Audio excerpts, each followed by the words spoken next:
Halo Sobat Book Reading 12 yang berbahagia. Jumpa lagi. Kita akan melanjutkan pembacaan buku kita, masih dengan buku yang berjudul Makrifat Sakit dan Kematian, Dari Kefanaan Menuju Keabadian, karya Haidar Bagir. Pada episode kali ini kita akan membacakan bagian yang diberi judul Kematian. Bismillahirrahmanirrahim. Pada hariku mati, jangan bilang ia telah pergi. Tiada kaitan mati dengan pergi.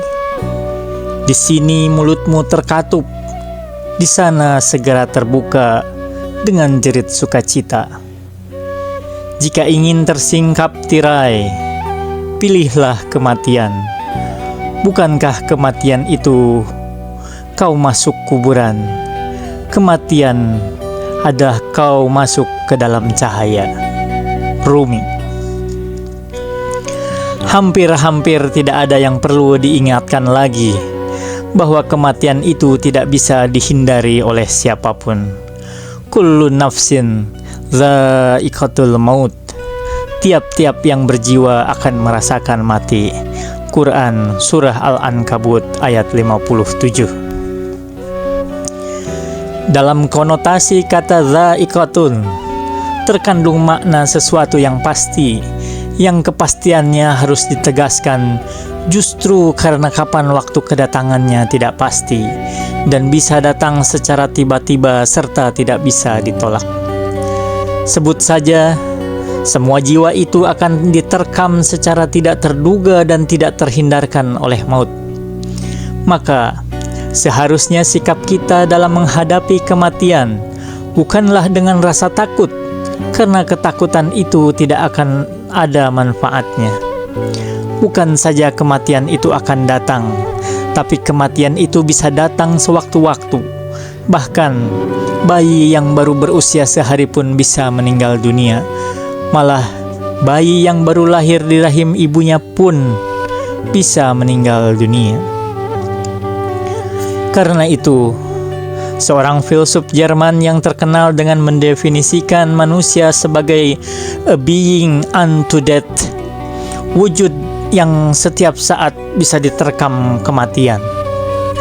Tampaknya, apa yang disampaikan oleh Heidegger, filsuf Jerman itu merupakan tafsiran yang baik dari ayat Al-Quran di atas. Karena itu, seseorang yang pikirannya sehat harusnya mampu mengusir rasa takutnya terhadap kematian dan sebagai gantinya menyiapkan diri, menyiapkan bekal untuk menghadapi kehidupan setelah kematian. Kematian itu sendiri, sebelum kita berbicara tentang bekal itu, sebetulnya sesuatu yang alami belaka. Sebelum manusia hidup di muka bumi ini, ia toh sudah pernah hidup di alam lain, yaitu hidup di alam rahim ibu selama 9 bulan sebagai janin. Bisa diduga ia tidak tahu tentang adanya alam setelah dia dilahirkan oleh ibunya. Bukan saja dia tidak tahu bahwa akan ada alam yang dia akan hidup setelah dilahirkan dari rahim ibunya. Bagi kehidupan di alam dunia ini adalah suatu misteri. Dia tidak tahu apa yang terjadi di dalamnya. Bahkan, sebagian orang mengatakan, ketika bayi lahir dan langsung menangis, tangisan itu sebetulnya adalah tangisan ketakutan dan kesedihan, karena ia dikeluarkan dari satu alam yang di dalamnya dia nyaman, yang sumber kehidupannya dijamin oleh ibunya. Suatu alam yang sangat damai bagi dia, dekat dengan rahim ibunya. Bukankah rahim sendiri berarti sifat kasih sayang? Maka begitu dia keluar dari rahim ibunya, dari alam yang begitu damai dan dekat dengan cinta ibunya, dia pun khawatir dan menangis. Ketika di alam rahim, janin tidak perlu meminta jika membutuhkan makanan, karena makanan yang dibutuhkan olehnya selalu tersedia untuk dia sedot melalui ibunya. Ketika bayi lahir, dia pun kebingungan. Dia merasa haus dan membutuhkan apa-apa yang dia butuhkan seperti ketika di rahim ibunya. Tapi kali ini keadaannya berbeda. Sebab saluran untuk mendapatkan apa-apa yang dia inginkan di rahim ibunya sudah tidak ada lagi. Jadi sebetulnya berproses dari alam rahim ke alam dunia itu juga berarti sebuah proses yang menakutkan. Rasulullah Shallallahu Alaihi Wasallam mengatakan bahwa sesungguhnya kematian itu adalah perpindahan dari satu alam ke alam lain, sama seperti kita berpindah dari alam rahim ke alam dunia. Karena kita tidak memiliki pengetahuan apapun tentang kehidupan setelah kematian, pun tidak ada orang yang sudah mati kemudian bisa kembali menceritakan apapun yang terjadi di alam kematian. Maka kondisi pasca kematian pun menimbulkan ketakutan di dalam diri kita. Apalagi di dalam kitab suci dan ajaran para nabi dikatakan bahwa ada risiko setelah kematian, bahwa kita akan mendapatkan siksaan baik di alam ruhani maupun di alam barzah, yaitu alam antara yang menengahi alam dunia dan alam akhirat. Jadi memang ada alasan di balik kekhawatiran itu. Maka orang yang pikirannya sehat harus memikirkan bagaimana caranya di dunia tempat hidup sekarang ini kita cukup mengumpulkan bekal, agar ketika nanti berpindah ke alam ruhani, agar kita bisa mendapatkan kondisi yang di dalamnya kehidupan kita di alam barzah dan alam akhirat itu penuh dengan kenikmatan, bahkan lebih nikmat daripada kehidupan kita di dunia ini. Rasulullah Shallallahu Alaihi Wasallam juga mengatakan bahwa kehidupan kita di dunia ini adalah ladang bagi kehidupan kita di akhirat. Jadi, dunia adalah tempat kita menanam yang hasilnya akan kita panen nanti di alam barzah dan alam akhirat.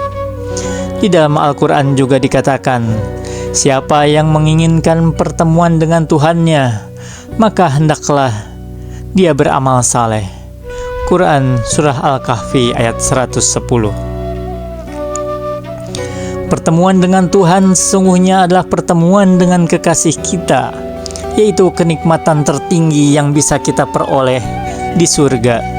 Sesungguhnya apa yang kita kejar di dunia ini berupa harta, popularitas, kekuasaan dan sebagainya yang kita anggap sebagai sumber kebahagiaan itu sejatinya adalah penyamaran dari sesuatu yang kita rindukan, yaitu mendapatkan cinta. Cinta siapa? Cinta kekasih sejati kita, cinta Allah Subhanahu wa Ta'ala. Di dalam Al-Quran dikatakan, yang juga sering diungkapkan ketika ada peristiwa kematian, Inna lillahi wa inna ilaihi raji'un. Sesungguhnya kita ini bagian dari Allah Subhanahu wa Ta'ala, dan sesungguhnya kepadanya kita kembali. Allah juga berfirman bahwa kemudian apabila telah aku sempurnakan kejadiannya dan aku tiapkan ruh ciptaanku. Quran Surah Shad ayat 72. Artinya, kita sesungguhnya adalah percikan ruh Allah Subhanahu wa Ta'ala, dan nanti akan kembali kepada Allah sebagai asal mula kita. Sebagaimana diungkapkan Rumi, ketika sebatang bambu itu dicabut, dipotong untuk dijadikan seruling, maka saat ia ditiup menimbulkan suara merdu sekaligus sendu. Kata Rumi, itu sebetulnya keluhan bagi bambu yang ingin kembali ke kumpulan bambu yang darinya dia dipisahkan. Dengarkan seruling mengeluh, luapkan derita perpisahannya. Sejak terpisah dari rumpun bambuku, laki perempuan mengeluh bersama jeritanku. Ku ingin dada terkoyak perpisahan, agar kuungkapkan rindu dendamku. Sesiapa terpisah jauh dari sumbernya, rindukan masa ia bersatu. Saat manusia mengejar dunia, mengejar harta, mengejar kekuasaan, dan mengejar popularitas. Sesungguhnya semua itu dilakukannya untuk mencari kebahagiaan.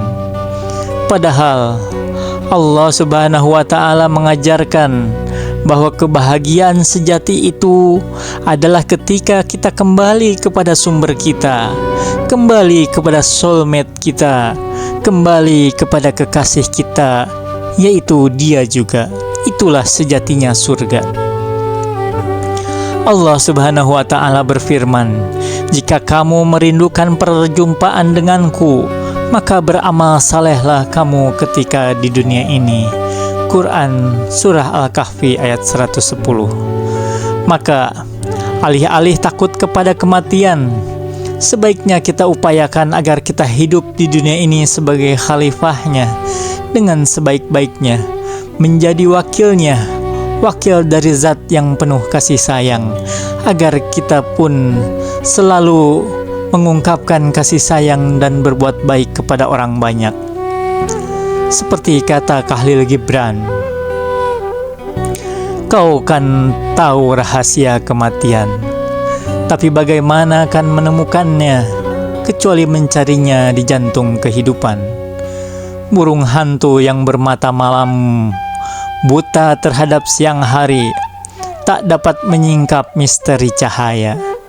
Jika kau memang ingin melihat ruh kematian, bukalah hatimu lebar-lebar untuk tubuh kehidupan, karena hidup dan mati adalah satu, seperti sungai dan laut adalah satu. Wa ma taufiqi illa billah, alaihi tawakkaltu wa ilaihi unib. Wassalamualaikum warahmatullahi wabarakatuh."